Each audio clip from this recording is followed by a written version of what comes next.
It's our pre-Venthaven convention special. We have with us a member of the team that makes 400 plus ventriloquists feel at home during the international convention. We talked to Pittsburgh area ventriloquist and Venthaven hospitality team member Chris Donahoe today on Ventriloquism Weekly. a dedicated team of individuals headed by Executive Director of the convention, Mark Wade, work year-round to make VHC the best it can be.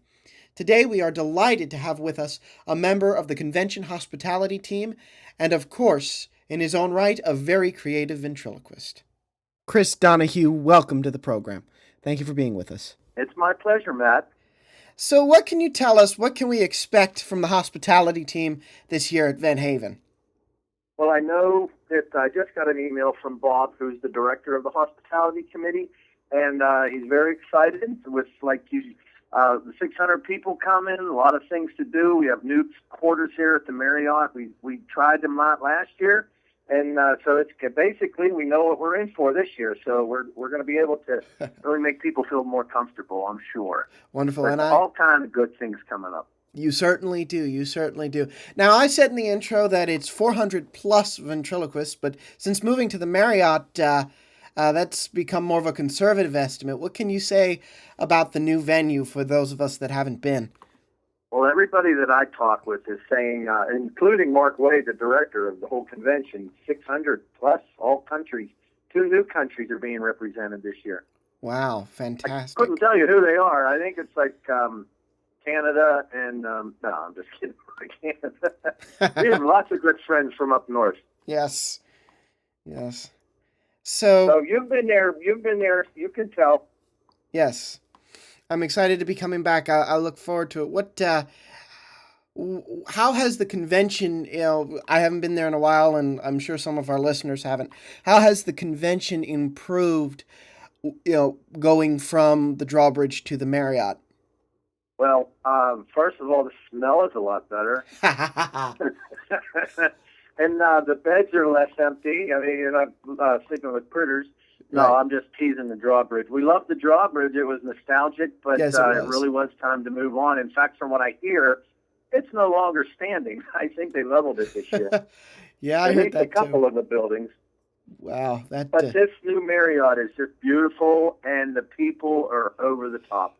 I'm telling you, they stand on their toes trying to help us out. And the facility is obviously the quality of a Marriott, and it's just high ceilings. You wouldn't believe how nice that is. Yeah. And the lobby is very, very relaxing, and there's beautiful restaurants and things for everyone. So it's really nice. We're enjoying it. On the hospitality side of things, what kind of new things are you able to do for convention attendees at this bigger, newer place than the drawbridge? Well, the old hospitality room, the only thing that they do not have at this place, the Marriott, is an outside pool. And we used to have a lot of people that would hang outside by the pool and then they'd come in and get some chips and some refreshments in the hospitality room. Some White Well, Castle. It's a much bigger, and plus last year we had 2 rooms, and they were twice as big as that little room. So a lot more people get to hang out and relax, and you're not as crowded, and the air conditioner is just wonderful. I'm telling you. Bathrooms are close, too. Thank God for small miracles, right? That's for sure. Technology, baby. Absolutely. Now, as is everybody who is involved in Venthaven and putting it together, you are also a ventriloquist. And, Yes, I am. quite funny one and a quite creative one, if I may say. So can you talk a little bit about ventriloquism in the Pittsburgh area? In the Pittsburgh area, well, I'm telling you the truth, it's coming up there pretty good. Well, we have I always say, I'm sure there's more than 4, but there's 4 people that I know of. There's the Dennis Bowman, who's been coming to Venthaven forever, a Phil Hughes, who's been coming to Venthaven forever, myself, I've been going for almost 20 years now, and a Cindy Speck. And then we have a couple of other people that do ventriloquism around. A lot of puppet shows, but actual ventriloquism, I could say there's a handful in the Pittsburgh area. So we definitely need some new recruits. And I noticed at the convention that children are like, you were one of the, how many kids did you, when you started out, you were young, and there weren't as many kids, but now, my gosh, there's 20 in a pack. And I think part of that has to do with the new venue. And I hate to keep saying that because it's no Oh, disrespect to the drawbridge. They were fantastic to us, and they were great for what it was. But you're right, it was time to move on. And I we think didn't leave them. They kind of went. They closed up.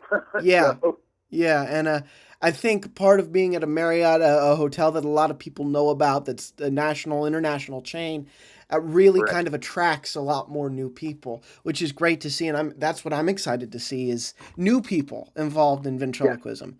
Well, you'll definitely, if you missed a couple of years, you're going to see a lot of new people because every year it seems to jump 100. Yeah, And that's just a count. I mean, there are people that come that might be there for one day, maybe, or in and out, or just like relatives of the people that go and are staying with them. So you're meeting a lot of new people. one of the cool things I can't wait about for this convention is the Terry Fader show that we're all gonna Oh, go to. That's just incredible. I'm excited he's for that. extremely generous. The first time he came was right after he won, and I think everybody got a DVD of his show, and his sister had made puppets for everyone.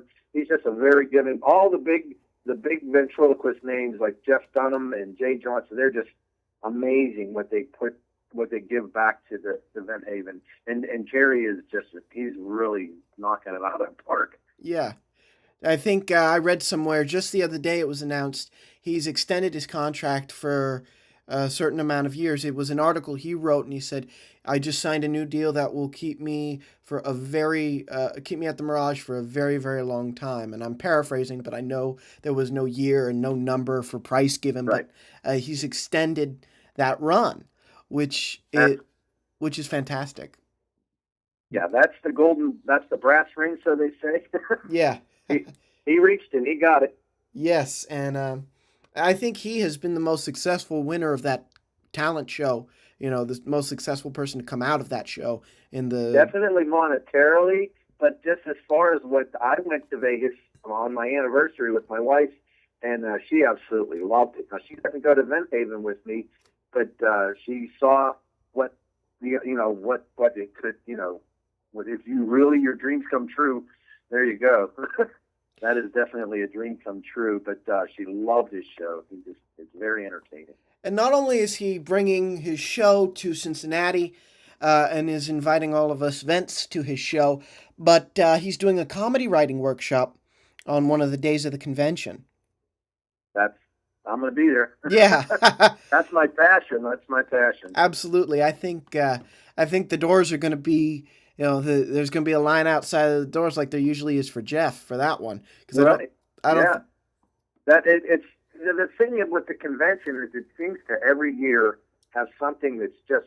But then Jeff ends it up and he packs that place. He's beloved there as well. But they do. There's so many new. I'm not new. I'm not going to say everybody. It's so funny you say Terry Fader new. He's been doing this for 30 years. I mean, but that's how long sometimes things take till everything comes to fruition. And he's just definitely loving it right now. I'm sure. yeah, and it's so interesting that the first time he was there because I think that was like my first or second convention. The first time he was there, um, you could really sense this overwhelming appreciation for everyone in that room, many of whom he'd never met before because he'd never Right. been able to go. And I think that just speaks to what a family we are when we get together for this Well, the convention. cool thing that he does is he sends 3 kids because he did, like you said, never get a chance to go to Van Haven. He always wanted to, but he never had the money. So he sponsors a contest where 3 children get to go to Van Haven. Kids that might not have ever had a chance to do that, and he provides them with room, the convention, a puppet from like Axtel. It's just it's above and beyond. I mean, so he's definitely giving back. Yes, He certainly. aims forward. And he named that scholarship in memory of the late Clinton Detweiler. And I hate to shift gears on 2 days Huh? away from such a joyous get together as Van Haven, but this was going to be a celebration of Mr. Detweiler, and Yes. unfortunately he passed very, very untimely. So, what can you tell us about if you know anything about how they're shifting from honoring him if he were able to be there versus honoring him posthumously. Well, from what I understand, everything is status quo. They're going to stay with the same theme. And Mark Wade said that, and I'm sure if in fact they'll probably intensify it, and it'll be a lot more meaningful. We just miss our friend, and because everybody that's ever got into ventriloquism, I mean, when I first started, he was the first step. I got my first professional puppet from Maher Studios, and Clinton and his wife Adelaide. It's Adelaide. Is it Adelaide or is I think Adelia? it's Adelia. I think it's Adelia. Okay, I read it, but I say it wrong. yeah. But I used to talk with them both constantly. I would call them up saying this and that, and they would call me up and say, "Hey, we have a sale on this." And just an amazing couple. And he's already missed, as you would know. Terribly. I was in shock when I read that Facebook post by Mark Wade. Yeah, because it was the first they announced the celebration being in his honor, and then within a week, it felt like all that news came out, and it was so sad. But we're going to celebrate. We're going to put things back into a happy mode. Absolutely. I'm sure everybody's going to have some good old Clinton stories. Yeah. I'm excited. I don't think I've ever met him, which is a shame because I know he's been to most of the conventions. But I don't think I think I was so young when I first started coming out that I wasn't entirely sure who he was. And then a friend of mine, a ventriloquist friend of mine, sold me one of his figures. And then I became aware of who he was. And then very soon after I got that figure, the unfortunate news came about. So. Funny, yeah. I knew of him by phone before I even went to the conventions. I had met Mark Wade at magic conventions. I was going to Columbus Magi Fest, and Mark Wade was a big part of that. And he said, "Hey, we have it." And I told him I was a ventriloquist. I'm just here to, put a little bit of magic in the act. And he told me about Venhaven, and that's how I got into Venhaven.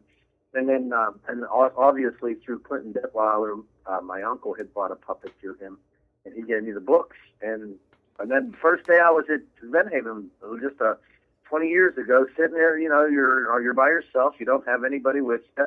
And I'm sitting in a breakfast, and they invited me to sit with them, to have breakfast with them. They were the first people to really welcome me, and that was amazing.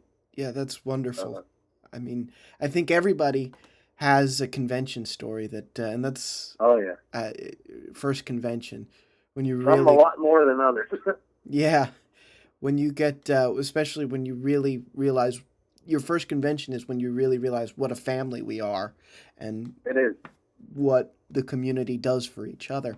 And so, I also take an interest in each ventriloquist personally. So I'm gonna shift gears here for a second. I want to know about what you do. I know you're creating some very interesting, very unique characters, and I know sometimes it feels weird for some people, but go ahead and talk about yourself. Tell us what you do. Oh, well, you know what? The funny thing is that I started Vent when I was a little kid, just with the old Howdy Doody and Charlie McCarthy, and then as I got into junior high, and it was like, okay, they kind of got stuck away, and I got into sports, and then I got into comedy. I always loved comedy. That was always there. I was always the guy who tried to make people laugh, or hopefully did so. And I did stand up around the early 80s when it was really popular.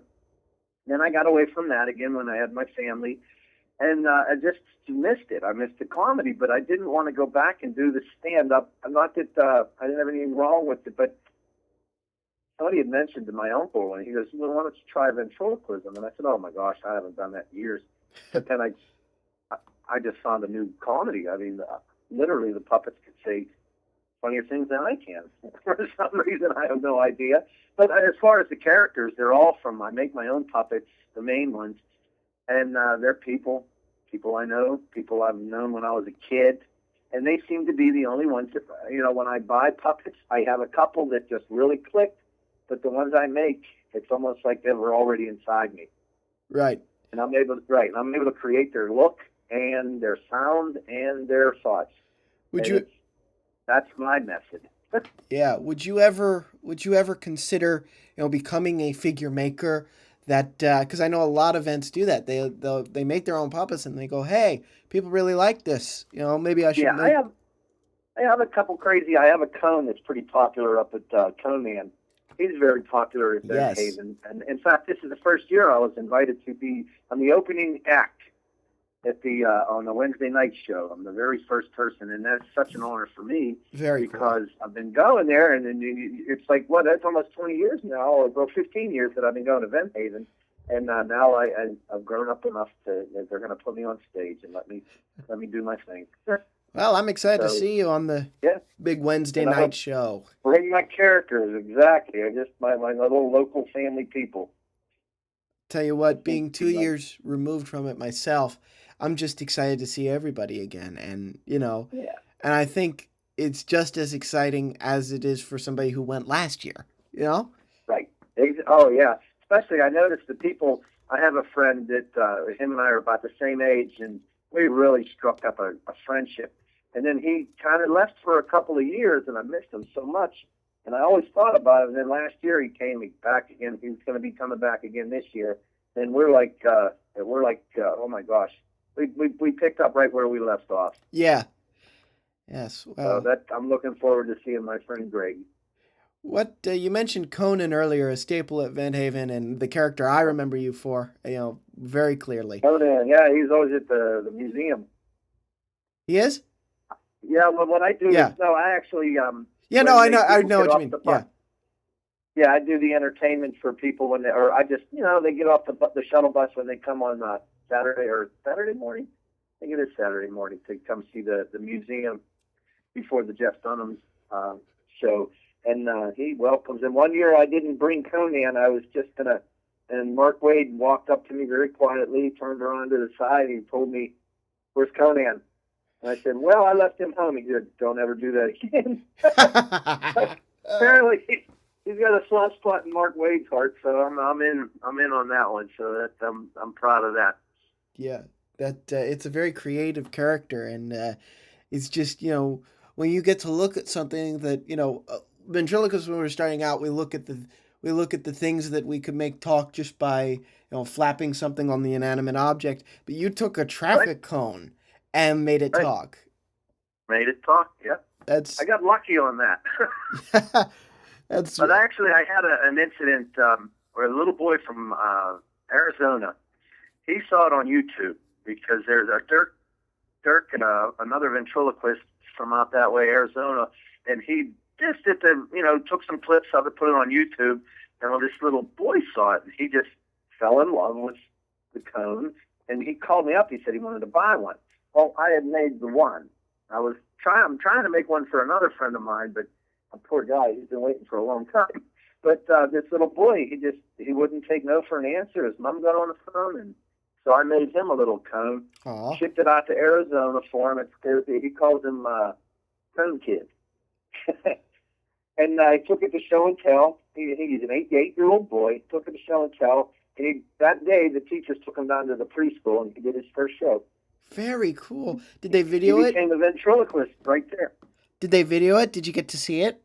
I have a video of it on my YouTube. If you Chris Donahoe YouTube, Chris Donahoe ventriloquist, you type that into YouTube. Making it work and everything like that. But it's cute as heck. Yes. But I wish him all the. I talked to him, during the process of making. Well, what I told him, it was going to take a while because I do have a full-time job and I do the entertainment on the side, which means I have a very little bit of time to create things right now. Right. But like you asked before, do I ever want to become a figure maker? And then right now, I think I'm starting to think about that. So, but I got to Very find some interesting. time. But this little boy, the mother called me up. She said, "I'm so sorry to say it, but every day he runs to the mailbox." Yes. So I kind of had to really push that one fast for him so he could have his puppet.